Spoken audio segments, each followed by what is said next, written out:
Leave the house and don't take anything with you. Fine by me. Just stop making life miserable for Sophia and the others.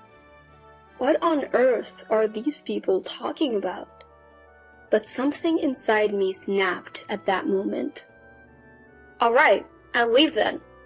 Good riddance. That'll get rid of an annoyance. We can finally live happily just a family.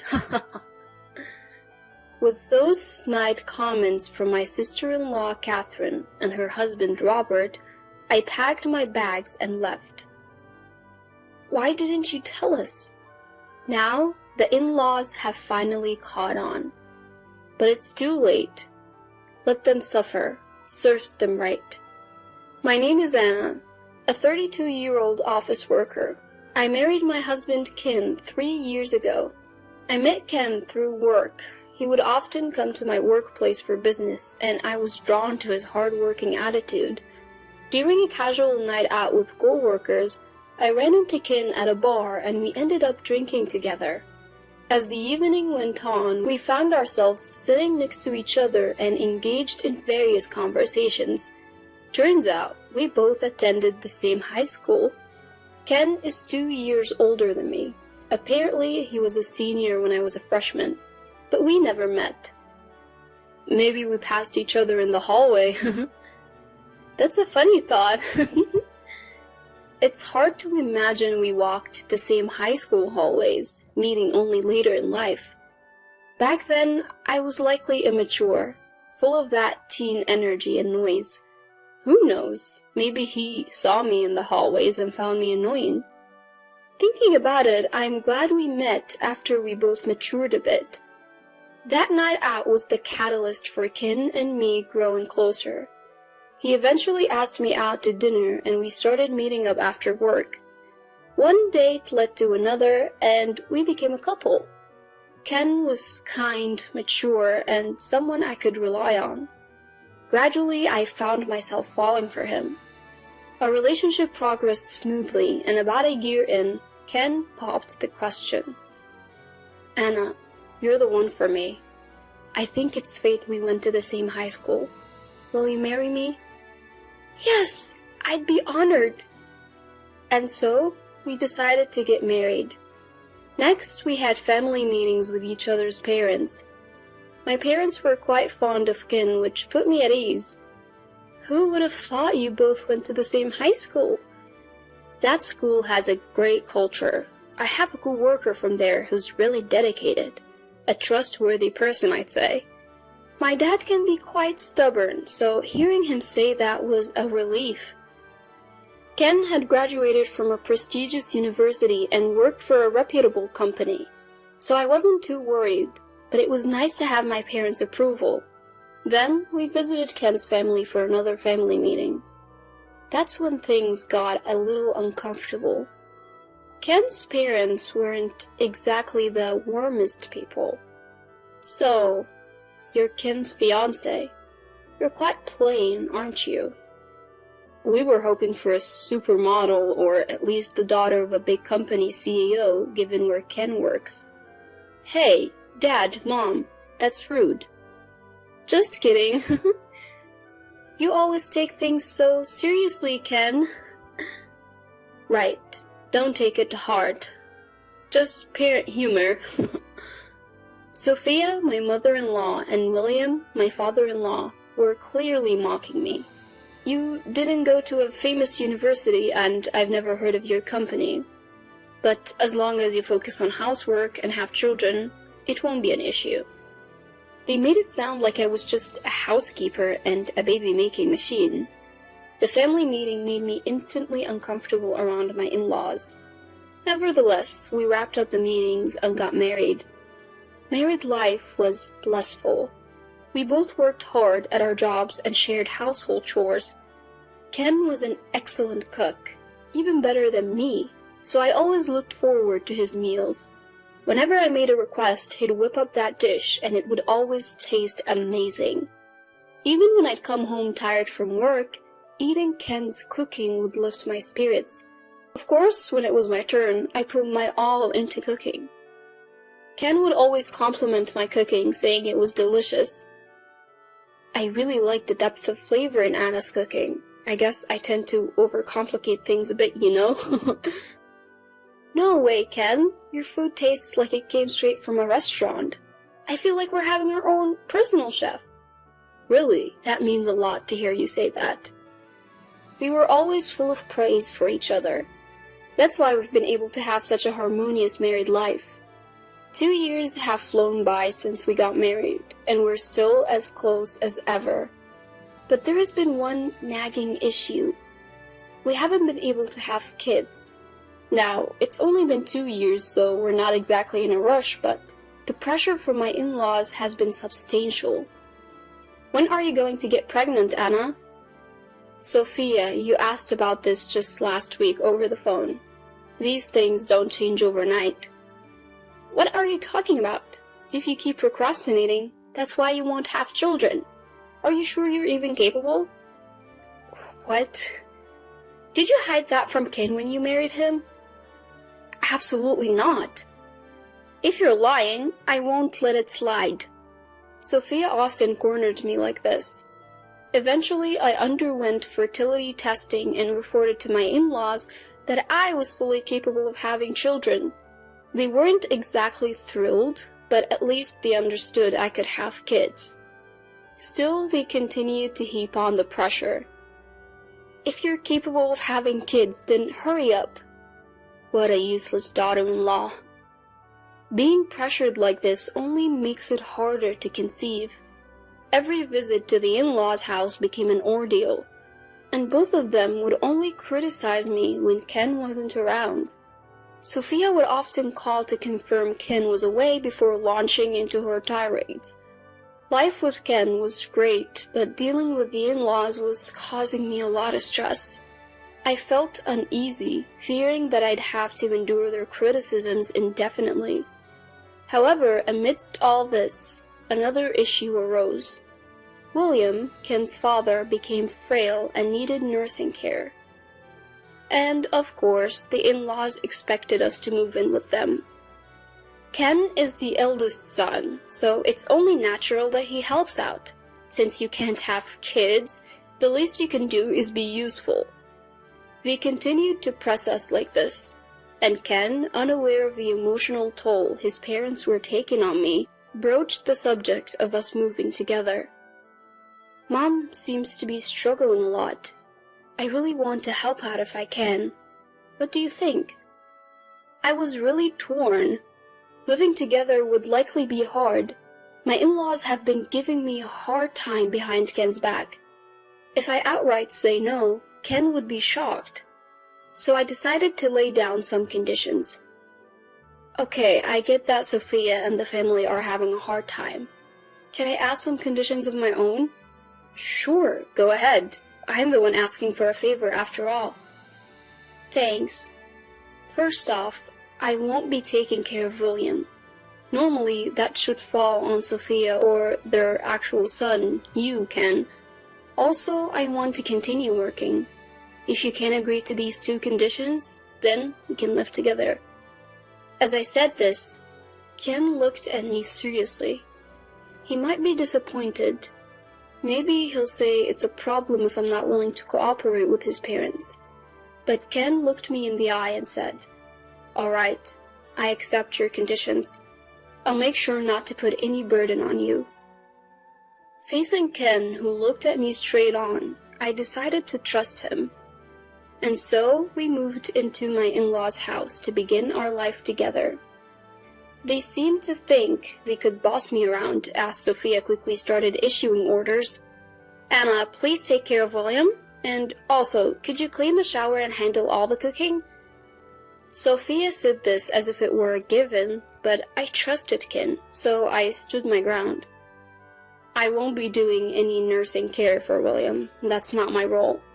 I'll help out with household chores as much as I can, but not to the extent that it interferes with my job. So don't pile everything on me. Hearing this, Sophia's eyes widened in anger. What? What are you saying, Anna? If you won't do it, then who will? That would be the job of you, Sophia, or Ken. What are you talking about? There's no way I'll let Ken do it. You should do it. Sophia yelled at me, and during dinner she said, "It seems Anna doesn't care about us at all. She doesn't even want to help with William's nursing care. All I asked for was a little help in tough times." Sophia tried to make it seem like I was the one at fault. She probably thought Ken would scold me, but Ken said, "Well, those were the conditions for living together." Huh? My in-laws were surprised. Ken continued unfazed. "When we agreed to live together, Anna and I made a promise. She won't assist with any nursing care and she will continue to work." What? You can't be serious? The in-laws were speechless. Stunned by how things had unfolded, inside I struck a mental victory pose. I regretted not talking to Ken about the harassment from the in-laws sooner. From that moment on, they couldn't boss me around anymore, and they seemed frustrated. For the most part, I lived peacefully without any unreasonable demands. Of course, I still helped with chores and contributed money to the household through Ken. I thought the in-laws would resent me if I gave the money directly. Then William's health started to decline and he needed to be hospitalized. The doctors said the treatment and hospital fees would be quite expensive.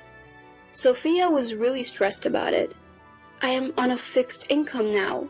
Why does this have to cost so much?" Ken had reduced his work hours to help care for his dad, so our income had decreased too. Seeing Sophia struggle, I decided to help out financially.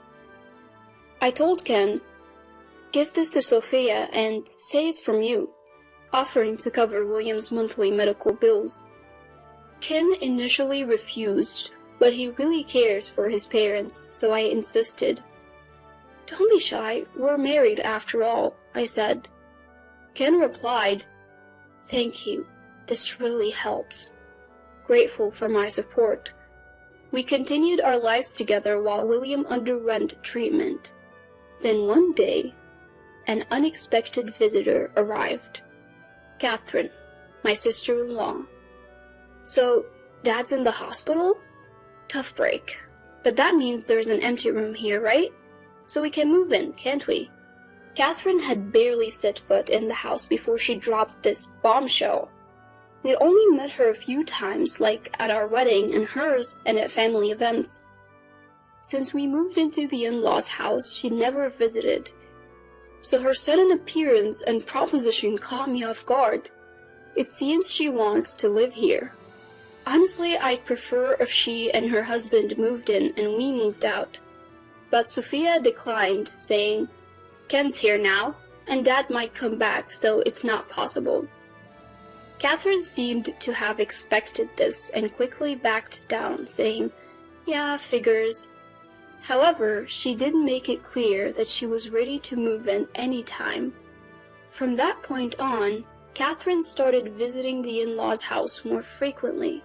Today, I made dinner inspired by what Mom taught me. What do you think? Catherine had been frequently cozying up to Sophia. It seemed like she was eager to replace us in our joint living arrangement. I had an inkling that something was off about Catherine. Could she be hiding something? Around that time, an unexpected event occurred. Ken got into a car accident on his way home from work and passed away. I rushed to the hospital, but it was too late. I was devastated to lose my beloved partner so soon. I had wanted to make so many more memories with Ken. The in-laws were also grieving over the sudden news of Ken's death. Even after the funeral, I couldn't come to terms with Ken being gone and felt really down. My boss gave me an extended leave, hoping I would recover soon. But being in the in-laws' house, my heart felt no peace. I had paid for William's medical treatment for this month and planned to stay there until I found a new place. I was also a bit worried about Sophia being alone. We might not like each other very much, but we've both lost someone dear. We're both hurting, I thought. But then Sophia trampled all over my good intentions. The tipping point came one day when Catherine and her husband visited. Why is Anna still here even though Ken has passed away? Catherine questioned Sophia like that. Sophia chimed in, I was thinking the same thing. We've been busy with the funeral, but we're not obliged to keep Anna, an outsider, here. Fueled by Sophia's words, Catherine and her husband became even more assertive. Outsiders should leave, and leave your assets too. Exactly. Don't burden Sophia and the rest any longer. What on earth are these people talking about? But something in me snapped then. Fine, I'll leave. They looked surprised when I easily agreed, but then they smirked. Now we can get rid of the troublemaker. We can finally live happily just as a family. Don't worry, Mom. From now on, we'll be the ones living here. As they spoke those words, I packed my bags and left. A month had passed since then. Living in a studio apartment near my workplace, I had been focusing on my career. Then one day, I received a call from an unknown number. Hello? Thinking it might be work-related, I answered. It was Sophia. Anna? Why didn't you tell me? I had no idea you were the one paying for William's medical bills. And the money in the house. It wasn't Ken, but you. It was too late for the people in my in-laws' house to realize the truth. They had it coming. I thought it would make things easier if we said the money came from Ken. Truthfully, Ken was cutting back on work to help with William's nursing care, so I was the one making significantly more money. So that's how it was. I'm sorry for not noticing. Can you help us again? No way. What? Why? I always tried to be minimally supportive as family, even when mistreated by you and others. But you continued to harass me without knowing the truth, even trying to kick me out. I've put an end to my martial ties with the late Ken. We're now complete strangers. Please figure out how to handle William and your daughter's family issues on your own. I said that and hung up. Then I blocked her number. I later learned from a relative still in contact with me that William had tried to force Sophia into a divorce to prioritize his own treatment. He probably thought they could afford it if one less person needed supporting. However, Sophia refused, insisting she would only agree to a divorce if she got a huge settlement. Right now, their family is a mess, embroiled in legal battles. Both are being emotional, but they'll soon realize the lawyer fees will bleed them dry. Eventually, there won't be any assets left to divide. Catherine and her husband, it turns out, had debts, and they were close to being kicked out back then. In-laws have just now realized the fact, but it's too late. They were planning to mooch off my in-laws, but that failed miserably as my in-laws are now on the brink of divorce. Currently, Catherine and her husband are living in a cheap apartment and are asking relatives and friends for loans. However, no one is lending them money because they can expect that they will never get it back. Their debt will continue to grow with interest, making their situation even worse. Knowing my in-laws are spiraling downward like this, I thought, serves you right. I decided to put them behind me and move on. Of course, I'll never forget Ken, who was kind to me. I plan to live my life to the fullest so that someday we'll have a lot to talk about in heaven.